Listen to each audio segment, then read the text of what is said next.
We have come to the end of our journey. 10 weeks. Counting down the top 10 greatest championship matches in Royal Rumble history. You knew this day would come. I've enjoyed this. I enjoyed going back and rewatching all of these matches. I hope you guys have too. Last week, number 2, was the street fight from Royal Rumble 2000 between Triple H and Cactus Jack for the WWF title. Before I reveal the greatest title match in Royal Rumble history, I've got some honorable mentions to get out of the way here. 6 of them, in fact, that I think are worth a look, but just did not make the top 10. The Jumping Bomb Angels and the Glamour Girls had a tag team match for the Women's Tag Team Championship at the first Royal Rumble show that aired on USA Network back in 1988. It holds up. It's a pretty good tag team match. The Jumping Bomb Angels were awesome. I don't think they get enough attention and credit. Frankly, I think they would be a worthy induction into the WWE Hall of Fame for their complete body of work, not just the matches they had in WWE. But this is a really good match where they won the titles, and I would absolutely recommend that you go back and give it a watch. That's from 88. Bret Hart and Razor Ramon, they had a WWF Championship match from the Royal Rumble in 1993. A very good match. This was very early in Razor's run in the company. In fact, he'd only debuted on television a few months earlier in the late summer, early fall. I think it was probably August or September of 1992. By November, he was teaming up with Ric Flair at Survivor Series, wrestling Mr. Perfect and the Macho Man. And here he is at the Rumble challenging for the championship. So it's pretty remarkable to see how quickly Razor ascended. I mean, he never did end up becoming champion, but he was a headline guy there at the very beginning of his run and then settled into more of kind of a mid to upper mid-card role for the rest of his time there. But this was a very good match. Now, I think Razor had a knee injury in real life coming into this match. I think they incorporated it into the match, and Bret, won with the sharpshooter, but I thought this is a pretty good match that these two had. They worked again together at the King of the Ring in 93. They had the opening round match together. Bret Hart and Diesel for the WWF Championship, Royal Rumble 1995. I always, when I would rank the matches that these two had, would put this, of the 3, in the number 3 spot. My favorite of the matches between them was Survivor Series in 95, where Bret won the title and Diesel turned heel when the match was over. His year-long reign came to an end. The match they had at the King of the Ring in 94, I thought was very good, and I would always put this at number 3. I still think that order would probably hold for me. I don't think it changes the order for me, but this match was better than I remember it being when I went back and watched it. It is a long match. They have some fuckery with the finish that I wasn't really a fan of. A lot of interference, an indecisive winner. When you have a long match like that and it gets fucked in the end, like that, it's just, I'm not a big fan of that. As a match, though, it was better than I remember it being. Shawn Michaels and Triple H, last man standing for the World Heavyweight Championship 2004. I'm going to be fair about this because I do think it deserves an honorable mention. I think that they had a good match. I just personally have never been a big fan of this match. I was a big fan of the match they had on Raw in December of 2003 for the World Heavyweight Championship. I was a big fan of when Shawn first came back in 2002, and they had that street fight at SummerSlam. Great match. This match, I just thought it was sort of plotting and just, I don't know, it never got into that next gear for me. They were both a bloody mess when this was over. I mean, they really tried to make this out to be like a war. It never really felt like that to me, though. So I think it deserves a mention, but I just personally have never been a huge fan of this match. Edge and Dolph Ziggler for the World Heavyweight Championship, Royal Rumble 2011. This was the one where if Edge used the spear, he would lose the championship. They were out there for 20 minutes, opening the show. They had a great match. This was a great match, and one that I think gets overlooked a lot, but is worth going out of your way to see. And finally, Roman Reigns and Kevin Owens for the Universal Championship, Royal Rumble 2017 at the Alamodome. I did mention the AJ Styles John Cena match. It was in our countdown. I think I had it. What I have it number 7, I think, right? Number 7 or 8. And I considered putting this match in the top 10. I just didn't have room for it. Had I done the top 11, this probably would have made the list at number 11. This is a really good match. Kevin Owens took some big bumps in this match. Roman held up his end. He's had a lot of quality pay-per-view matches himself. And I just thought they had a great match together, where Owens in the end retained the Universal title. This is the one where Jericho, his best friend, was up in a shark cage above the ring. Braun Strowman got involved for the finish. So that would be my roll call there of honorable mentions for you to go back and watch. Fell just short, I think, of qualifying for the top 10. 2 years ago, WWE.com put together a list called the 100 Best Matches You Need to See Before You Die. The only criteria was that it had to be a match that was available on the WWE Network. And we make fun of those dumb Instagram lists that they publish. And even the website, WWE.com, they've done some lists that I don't agree with. Or they rank things a certain way just to stir people up and get them talking. But this was a pretty good list that they put together, I will say. And on that list, they ranked the 1992 Royal Rumble match at number 22 out of 100 matches all time. And as Royal Rumble pay-per-views go, it was the highest ranking for any Royal Rumble pay-per-view match anywhere on that list. So in their eyes, it was the greatest Royal Rumble match of any kind all time. Finally, a ranking I can agree with.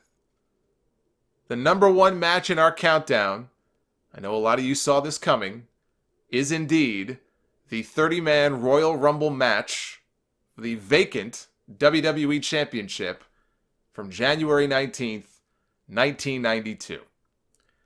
I know you've heard me talk about this match over the years to the point of madness. I've probably John Cena'd this match, or Roman Reigns'd this match.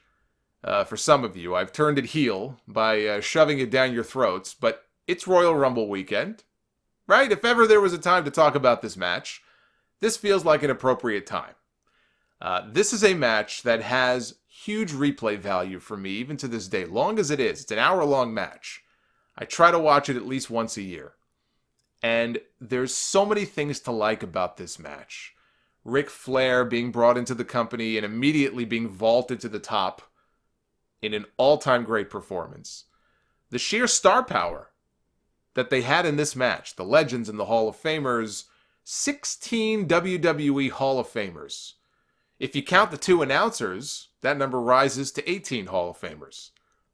8 former WWE champions, names like Ric Flair, Hulk Hogan, Macho Man Randy Savage, Roddy Piper, Sid Justice, Sergeant Slaughter, The Undertaker, The $1 Million Man, Jake the Snake, Kerry Von Erich, who was a bigger star outside of WWE than he was in it, but still, he at least he was the Intercontinental Champion for a few months.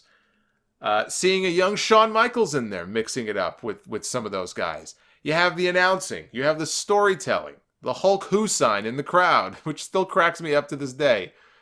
Jack Tunney, the president, the on-screen president of the WWF, clearly forgetting the name of the event as he is standing in the ring before the match, giving a little speech. Go back and watch it. I guarantee you, he forgot. He has that one moment where he's talking about the event.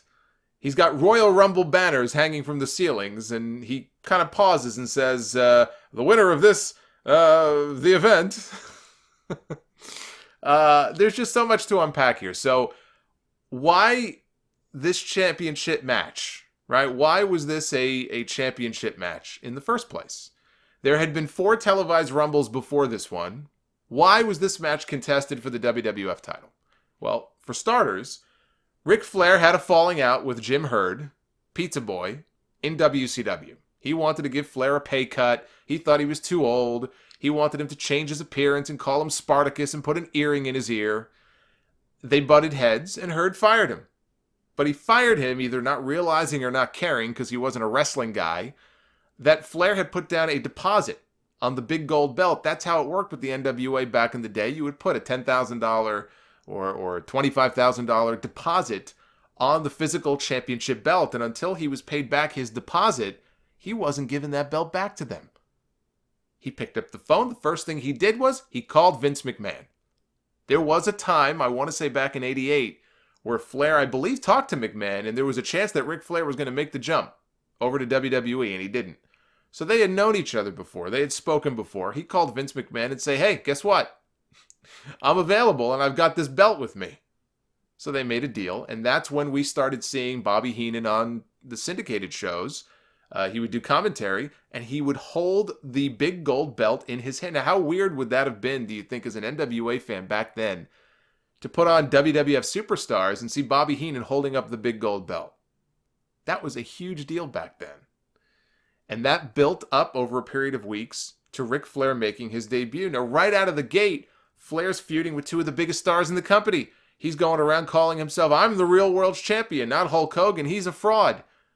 He's picking on Hogan. He's picking fights with Roddy Piper. Of course, Flair and Piper have a history going back to the Carolinas in the 80s. And even earlier than that, probably back to the 70s. In Portland. So, two singles matches that we never got to see in WWE, save for some Madison Square Garden matches that they had.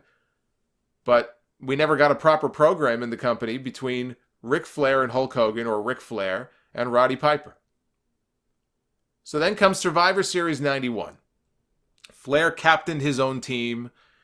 We had a singles match, the Gravest Challenge. Hulk Hogan defending the championship against The Undertaker. There was something different about Hogan starting with this show.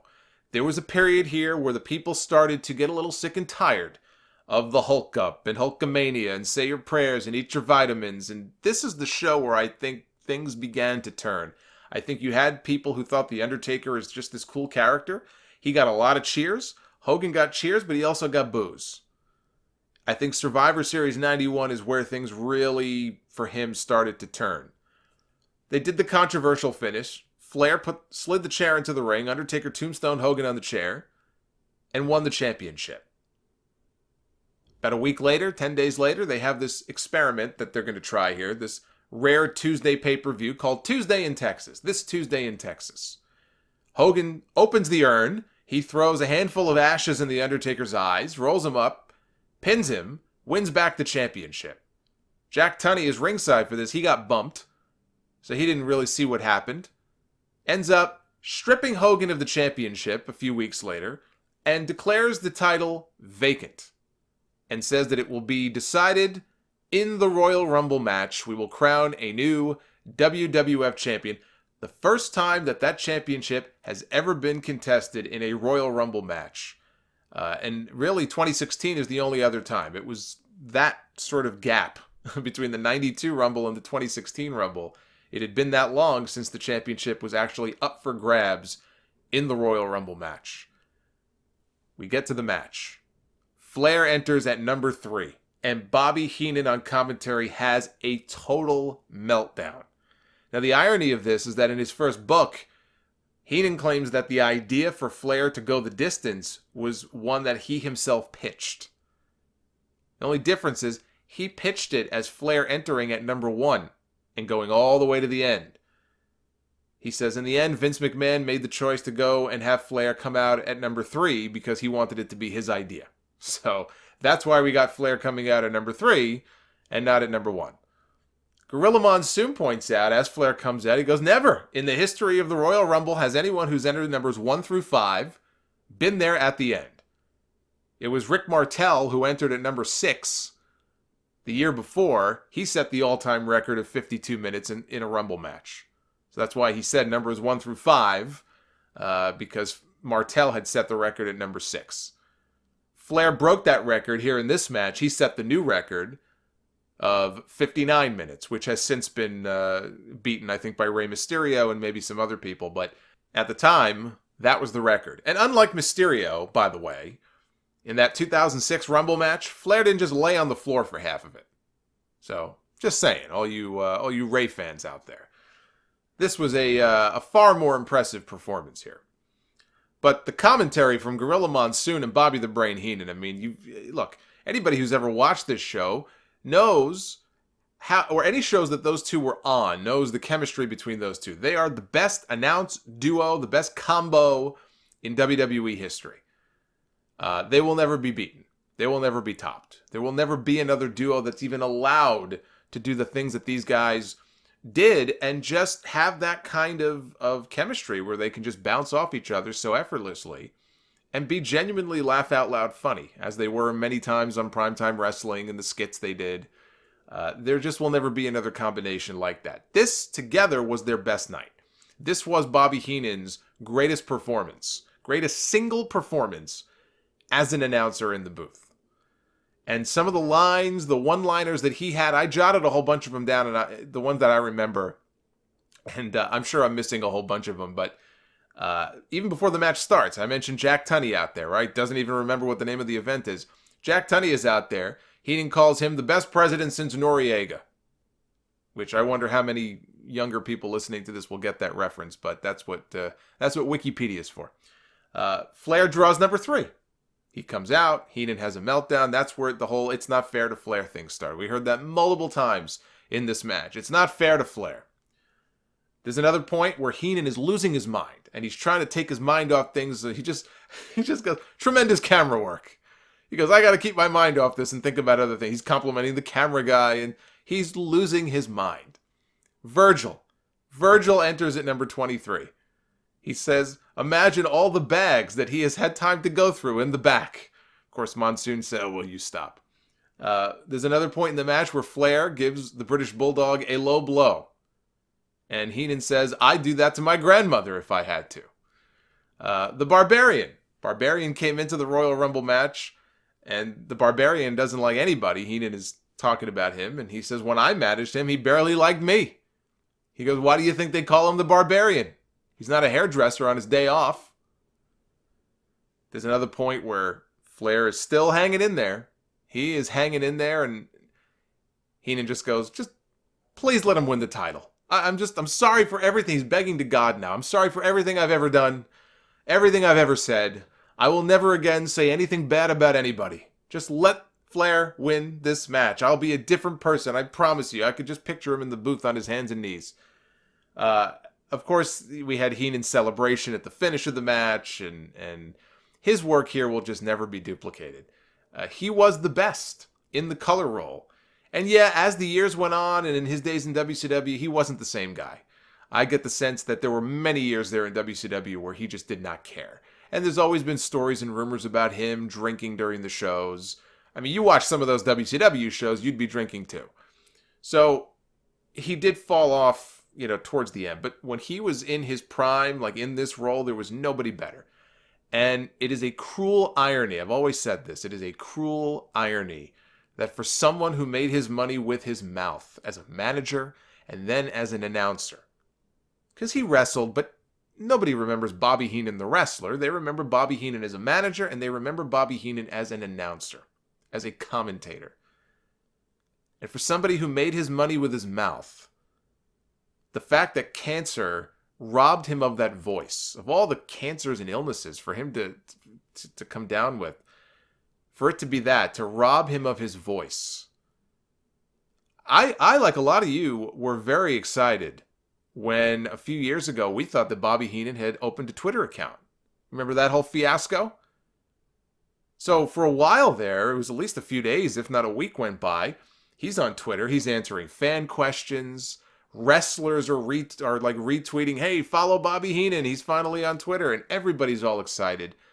And then finally, somebody got to his wife is not on Twitter. They got to his wife and said, hey, is Bobby on Twitter? Is this his real account? And she said, no, we don't know anything about this. It's someone who is impersonating him. It's a hoax. And everybody was just completely deflated. May the person who did that, by the way, hear Brie mode on a loop in their head until the day they die. Few other notes here from this match that you may or may not know. There was an incident that took place a few weeks before this pay-per-view. So in the Rumble match here, we have one half of the Nasty Boys, Jerry Saggs. He comes out very early in the Royal Rumble match, but there's no Brian Knobbs. And Brian Knobbs, of all people, was actually one of the final, I think, 3 if I'm remembering correctly, I think he was in the final 3 of the 91 Rumble. The year before this, it was him, Earthquake, and Hulk Hogan, of course, right? Knobbs is in there with his buddy Hulk Hogan. Knobbs is not in this match at all. He was taken out by what we were told on TV was a separated shoulder. He was out injured. In reality, Brian Knobbs was stabbed 2 weeks before this by some punk kid after a house show. There's a newspaper clipping online that you can find that talks about the incident. The Nasty Boys, they were in their car. IRS may or may not have been in the car with them. I've heard conflicting stories about whether or not he was in the car with them. But they were in their car on their way to the hotel after a show. 3 teenagers swerved across 5 lanes of traffic to cut them off. Knobbs gets out of his car to check to see if there's any damage. Or so he told police anyway. This is his version of events. And one of the teens stabs him. These are the same Nasty Boys, by the way, who nearly murdered Ken Shamrock 2 years before this. So I would love to know if there is some other legitimate story behind why this happened, or if they were just victims of horrible crime here. Anyway, Haku took Knobbs' place in the Rumble, because he was originally advertised, and then they took him out. Marty Jannetty is another one. He was originally scheduled to be part of the Royal Rumble match, and then he was replaced by Nikolai Volkov. This, after Jannetty dove through the window of the barbershop to escape from Shawn Michaels. Serves him right. This was Shawn's first appearance as a singles heel here in this match. So it's fun to go back and watch a young Shawn Michaels in there with Ric Flair and Kerry Von Erich and the Bulldog, people he would go on to feud with. I don't remember actually if he did any spots with The Undertaker, if he was even still in there by the time Undertaker came out. But again, it's fun to go back and see, a young HBK flying around the ring, and obviously he would go on to win a bunch of Rumbles himself. Then we have Randy Savage and Jake the Snake Roberts. You all know how fond I am of their feud, brief as it was, in the fall of 91. It bled into the winter, early part of 92. But it never really got a proper blow-off. I still, to this day, look, Flair and Savage at WrestleMania, great match. I'm glad it happened. But that Ric Flair, or Randy Savage, rather, feud with Jake Roberts deserved a proper blow-off match. Saturday night's main event was not it. It should have happened at WrestleMania. And if they knew that Jake was leaving the company far enough in advance, they should have promoted it as a loser leaves town match. I think that would have been the perfect way to promote and to end that feud between the two of them. But I was a big fan of the feud, and they were both in this Royal Rumble match. The Snakebite Incident took place. I mean, there was a lot of stuff that happened between these two. We get to the Rumble, and Jake is in the Rumble, but he's looking over his shoulder. Every time there's a countdown, every time the buzzer goes off, he looks around to make sure. Because he knows that the Macho Man is coming, but he doesn't know when. And this is a lingering story that goes on throughout the Rumble match after Jake comes out. Finally, when Savage does come out, you can see on the screen, Jake slips out of the ring under the bottom rope. He immediately hightails it out of the ring. Savage slides into the ring like a madman. And he's looking around. Where is he? Where is he? Undertaker hits him from behind because Undertaker had an alliance at that time with Jake. So he strikes, Savage from behind. Eventually, Savage is able to eliminate Jake. But after he dumps him, he dives out over the top rope and attacks him. Now, what's funny about this is that if you go back, when he does this, they're talking, the announcers are, about how dumb, Savage just eliminated himself from the Royal Rumble match. Then there's sort of a pause. Almost like somebody is telling them something in their ear.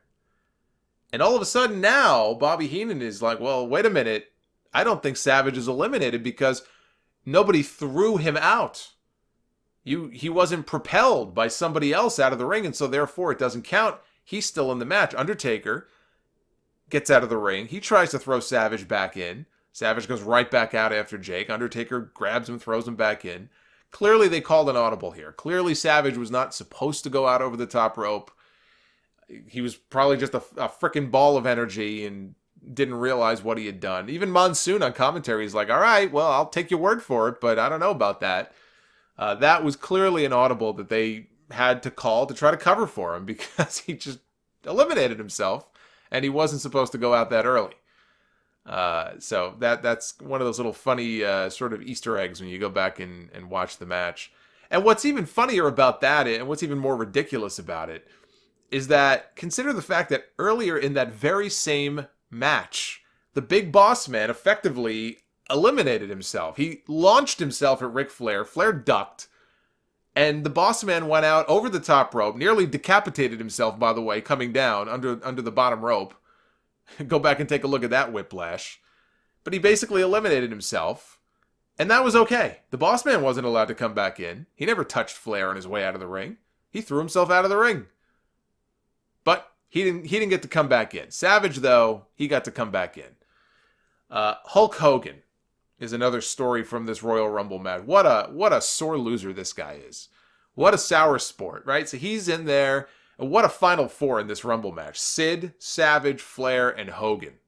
Savage gets dumped. Flair is getting his ass kicked by Hogan. And Sid is just sort of standing back watching all this. He's taking it all in. And Hogan knocks Ric Flair with a punch out over the top. Flair lands on the apron. Hogan's trying to kick him off. He's trying to kick him off the apron. Sid goes, fuck this. He comes up from behind Hogan. And he dumps him out of the ring. And the people go crazy. Hogan is cheered. His elimination is cheered by a good portion of the crowd here in Albany. And they did quite the editing job on this finish. They did quite the editing job on this reaction to Hogan being eliminated, which thankfully is not on the network version. So you can watch the Royal Rumble match from 92 on the WWE network in all of its original glory. It is not, the crowd is not edited at the finish. If you want to see, though, this awful editing job that they did, search for the February 8th, 1992 episode of Saturday Night's Main Event. They show it on that episode, and you'll see they changed the commentary. They actually had Monsoon and Heenan record new commentary because they weren't harsh enough on Sid for what he had done. And why were they not harsh enough on Sid? Because Sid did nothing wrong, of course, but they made sure on the second go-around that they talked about, what a terrible person Sid was, basically. What a coward for, doing what he did. If you want to see it, that's where you can find the edited version. But Hogan was beside himself. He couldn't believe what Sid had done. Sid did nothing wrong. It's every man for himself. Sid went to go turn his attention to Flair. What does Hogan do? He reaches up. He grabs Sid's arm. He's going to pull Sid out of the ring. Flair sees this. He comes up from behind. And with Hogan's help, he dumps Sid out to the floor. Because Hulk Hogan, I've said this before, was never really a babyface. Hulk Hogan was always a heel, masquerading as a babyface. Now, I was too naive to know this as a kid, but you could watch it in his matches, the moves he used, back rakes and eye gouges, and he would never hesitate to cheat if he could win. The people cheered him for it. This guy was basically a heel all along, and people just never realized it. And he showed his true colors here. He screwed Sid out of a Royal Rumble win. This turned out to be the final Royal Rumble match Hogan was ever in. Now, Flair claims that he had no idea that he was winning this match until the day of the event. It was actually Jake Roberts. It was Jake the Snake who told him. They were at the gym that morning. And Jake said to him, hey, here you're going to win the Royal Rumble. Flair didn't believe him. He's like, I mean, all due respect, Jake, why would you know? I don't even know. But when he got to the building, Vince and Pat Patterson pulled him aside and told him that, in fact, he was winning the Royal Rumble. Now, of course, the post-match promo, they're all in the back. Mean Gene is there interviewing Ric Flair. Mr. Perfect is there. Bobby Heenan is there. Jack Tunney is there with the championship. And Flair cuts one of his best promos. He says, with a tear in my eye, this is the greatest moment of my life. Poor Charlotte. The put that cigarette out moment, we've talked about this recently because Mean Gene just passed away, but, put that cigarette out, and Bobby Heenan and Mr. Perfect saying, we're not the kind of guys to say we told you so, but we told you so. Which, by the way, they did the exact same thing later in the year when Flair won the championship back. They were backstage, and they did the exact same thing. We're not the kind of guys to say we told you so, but we told you so. I actually, believe it or not, for all the times I've watched this match, the end of this pay-per-view, and for all the things I know about it, you always learn something new. For years, I was dying to know what that closing music was that they used for that montage at the end of the pay-per-view. And I remember recording it on a VHS, not a VHS, on a audio cassette. And I would play it back. It was an instrumental theme that I just assumed was production music. It was stock music. I just can never find it. I didn't have a name for it. I didn't know how to identify it. I didn't know what to search for. And this bothered me for years. For years. All these years. I had no idea. 25 years, right? We're talking about here. 3 weeks ago, Mean Gene Okerlund passes away. And I find myself watching a live stream of the Royal Rumble match from 92. Of all places, on Facebook, I'm watching this because there's this old school WWF Facebook fan page. And occasionally, I guess, they will stream old classic content right there on Facebook. Somebody tagged me in a Facebook post and linked me to it. I happened to be on Facebook right as the match was starting. I clicked on it. I said, hey, this is pretty cool. This looks like the original VHS version that somebody is streaming. I'll keep this on in the background while I do other things. So the 92 Rumble is playing, and I go about my business. We get to the end, and clearly this was ripped right from the original pay-per-view because they go right into the closing montage. And they've dubbed over that music. I could have sworn anyway that like on DVDs and such over the years, they've dubbed over that music. This was not dubbed over. This was the original version. It starts playing. I don't know what possessed me to do this. I said, you know what? Let me whip out my phone here. I'm going to fire up the SoundHound app. And I'm going to push play. And let's see what happens. I take out SoundHound. I hit the button. It took not 5 seconds. And it comes up with the name of the song. I couldn't believe it. I felt like an asshole. 25 years. And I just, on a whim, I'm sitting here and I open an app on my phone and it comes back to me. And I'll tell you something else most surprising about this is that this is a real song. They have not edited this song off of the network. It is still, the original music is still on the WWE Network version.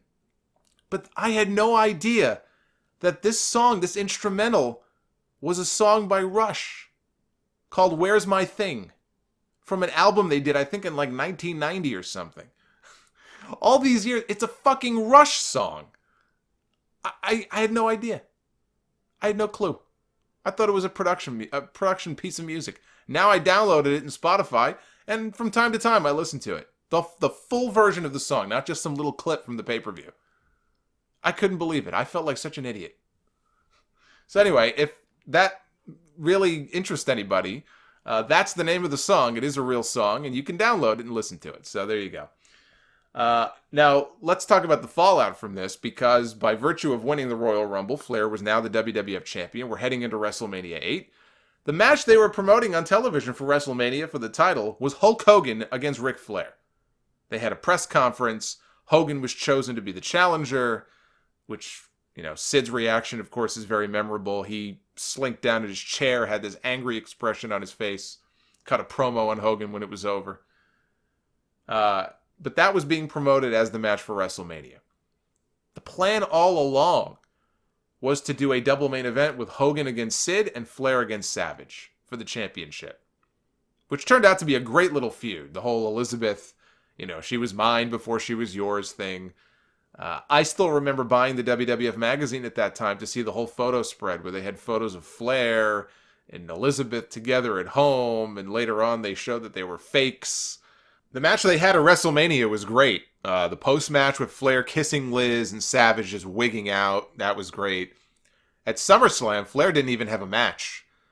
Yet he won the championship back from Savage at a TV taping the month after SummerSlam.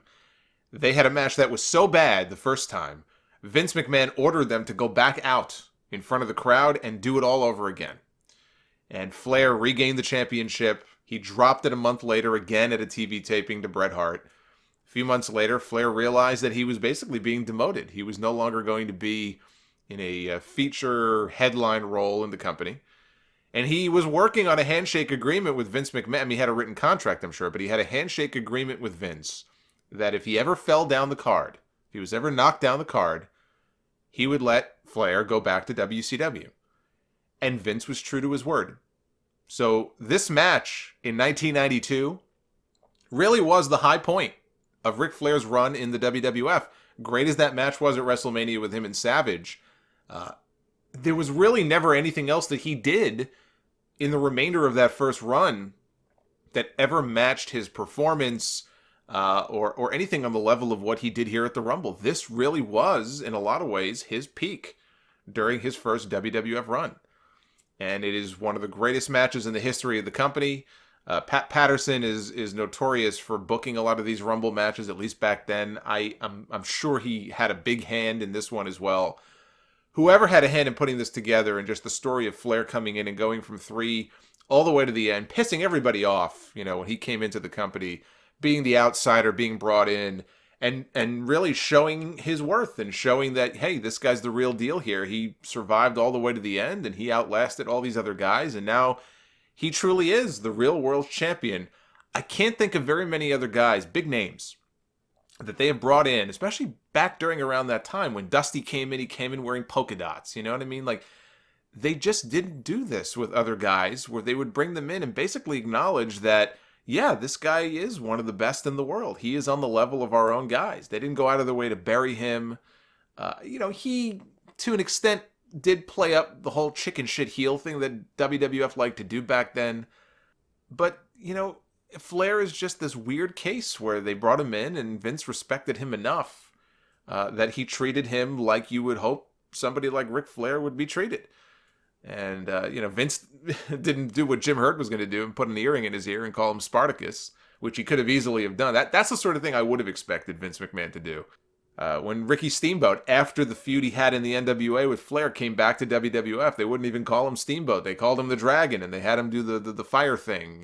They turned him into a gimmick. They never did that with Ric Flair. But this is the greatest Royal Rumble match of all time, and it is the greatest championship match in the history of the Royal Rumble event.